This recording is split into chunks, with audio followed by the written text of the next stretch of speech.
Bienvenue dans Focus, où nous retraçons les parcours de joueurs qu'on a adorés et peut-être dont on ne parle pas assez pour nous. Aujourd'hui, Focus sur Jason Williams.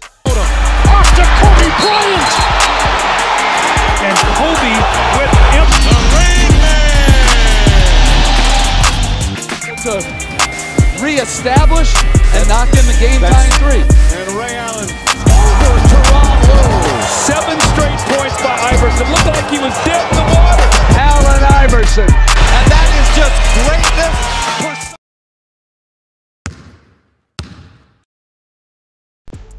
Jason Williams, né le 18 novembre 1975 à Charleston, en Virginie-Occidentale, est un joueur américain de basketball évoluant au poste de meneur. Il se fit connaître par ses passes extraordinairement spectaculaires. Mesurant 1,85 m pour un poids en moyenne de 86 kg, Jason Williams fut vite surnommé The White Chocolate. Quickly, Shannon out the ball today.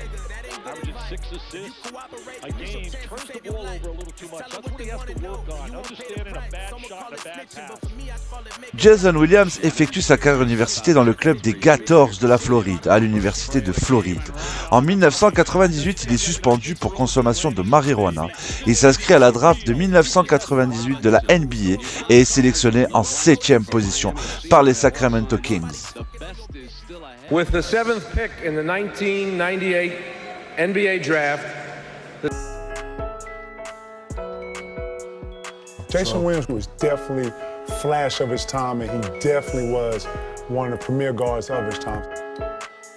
With the 7th pick in the 1998 NBA draft, the Sacramento Kings select Jason Williams from the University of Florida. Les Kings atteignent les playoffs. Jason Williams se révèle être un joueur ultra spectaculaire. La popularité de Williams grandit au fil des matchs et ses plus belles actions passent en boucle dans les meilleurs best-of du sport américain. Williams atterrit dans une équipe en pleine reconstruction avec beaucoup de nouveaux joueurs, dont le phénoménal Chris Webber,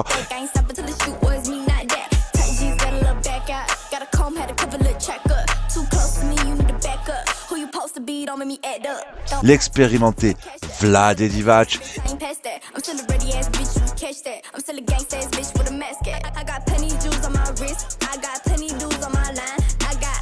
et le super shooter Predrag Stojakovic.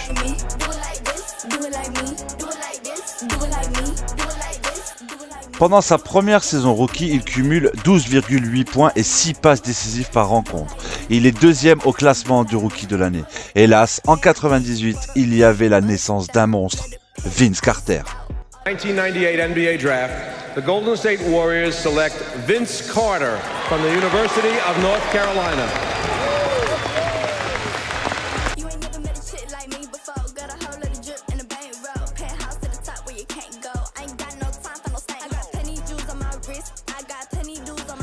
Les Kings se qualifient pour les playoffs et rencontrent les Jazz de Utah au premier tour. Cette série met en relief l'opposition de style entre le duo Stockton-Malone et le duo Jason Williams-Chris Webber. Les Kings perdent cette série 3-2 dans la prolongation du 5e match. Lors de la saison suivante, il marque 12,3 points et 7,3 passes décisives en moyenne par match. Néanmoins, les Kings ne finissent que 8e de la conférence Ouest et affrontent les redoutables Lakers du duo Shaq et Kobe au premier tour des playoffs. Jason et Williams et les Kings perdent de nouveau cette série 3-2 sans avoir réussi à inquiéter les Lakers sur leur parquet.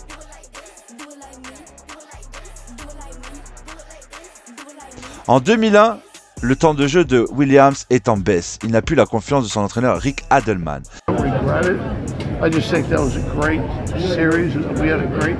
Celui-ci trouve son comportement trop impulsif et le laisse sur le banc lors des 4e quart-temps. Les Kings transfèrent donc Jason Williams vers les Grizzlies de Memphis contre Mike Bibby.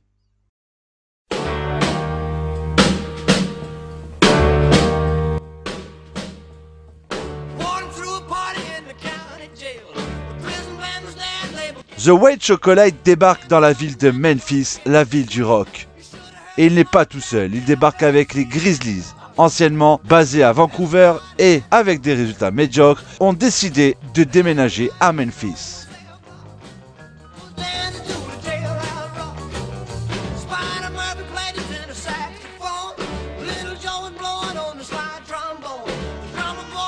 Les Grizzlies gagnent 50 matchs et atteignent les playoffs grâce au tandem formé par Jason Williams et Pau Gasol, la légende espagnole.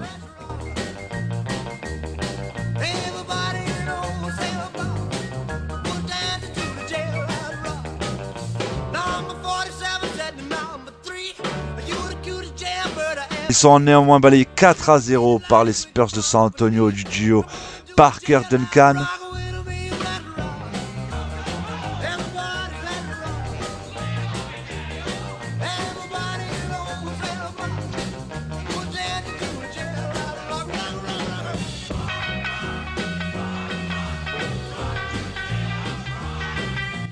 La saison suivante est similaire. Les Grizzlies perdent de nouveau 4-0 face aux Phoenix Suns de Steve Nash, malgré une moyenne de 17 points et 7 passes décisives pour Williams.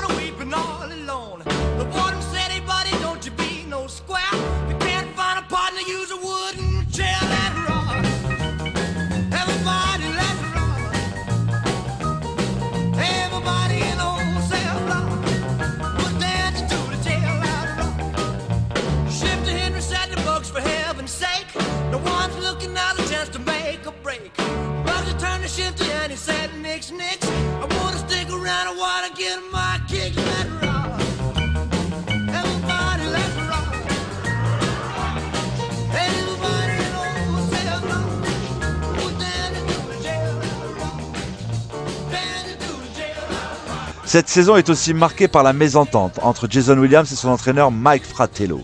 Lors d'un échange concernant de multiples franchises, ils se retrouvent au Miami Heat.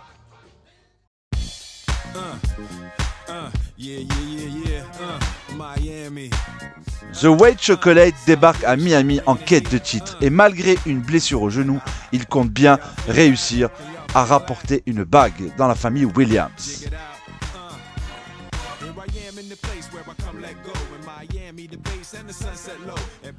Mais il ne débarque pas seul à Miami.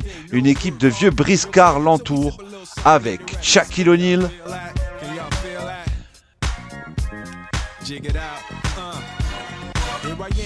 la légende des Supersonics, Gary Payton, le roi du contre, Alonzo Mourning, et le tout jeune drafté et futur Hall of Famer, superstar NBA, Dwyane Wade.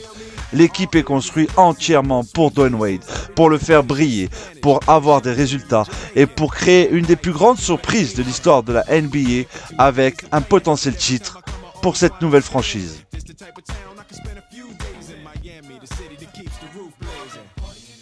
Lors de cette première saison, Jason Williams est le 3e marqueur du Heat avec 12 points par match en moyenne et le 2e meilleur passeur de la ligue lors de cette saison. Pendant les playoffs, Williams effectue sa meilleure prestation lors du match 6 contre Detroit, inscrivant 21 points à 10 sur 11 au tir. Il gagne alors son premier titre NBA le 20 juin 2006 lorsque le Heat bat le Mavericks de Dallas de Dirk Nowitzki en finale NBA. Lors de cette série, Williams atteint une moyenne de 12 points et 7 passes par rencontre. Il distribue 7 passes décisives pendant la 6e et dernière manche.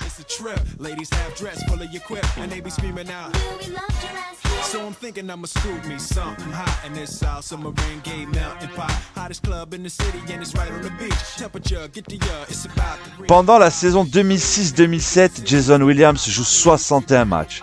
Ses statistiques sont en baisse. 10,9 points et 5,3 passes par match. Et Miami se fait balayer 4-0 par les Chicago Bulls au premier tour des playoffs. Lors de la saison suivante, ses statistiques sont encore en baisse, 9 points et 7 passes par match. Et le Heat est dernier de la conférence Est. Étant en fin de contrat avec le Heat, de nombreuses rumeurs font état de son transfert. Il reste néanmoins avec le Heat jusqu'à la fin de la saison, mais perd du temps de jeu au profit de Marcus Banks, qui vient de Phoenix après le transfert de Shaquille O'Neal.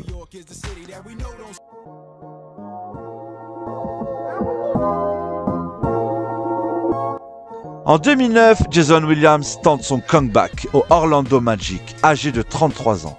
Il joue la totalité des matchs du Magic lors de la saison 2009-2010, dont 18 comme titulaire, avec une moyenne de 6 points et 3,6 passes par match. Les Magic d'Orlando auront quand même son contrat le 26 janvier 2011. Après une nouvelle tentative de comeback en 2011 au Memphis Grizzlies, Jason Williams arrête sa carrière âgé de 35 ans. Que laissera Jason Williams, The White Chocolate, dans l'histoire du basket? Pour beaucoup de spécialistes qui n'en parlent jamais, c'est un joueur quelconque. Mais pour nous, c'est une légende. Ses passes resteront dans notre histoire, dans nos best-of, dans nos gestes préférés. Son sens du spectacle, sa capacité de shooter. Il est champion NBA, il a réussi son pari. C'est un très grand joueur. Merci à toi Jason de nous avoir fait rêver pendant tant d'années. Merci à toi d'avoir mis en valeur le jeu collectif, d'avoir fait du spectacle et toujours du spectacle pour les fans. Et les fans, c'est les plus importants au basket. Merci Jason, c'était Focus. Au revoir tout le monde.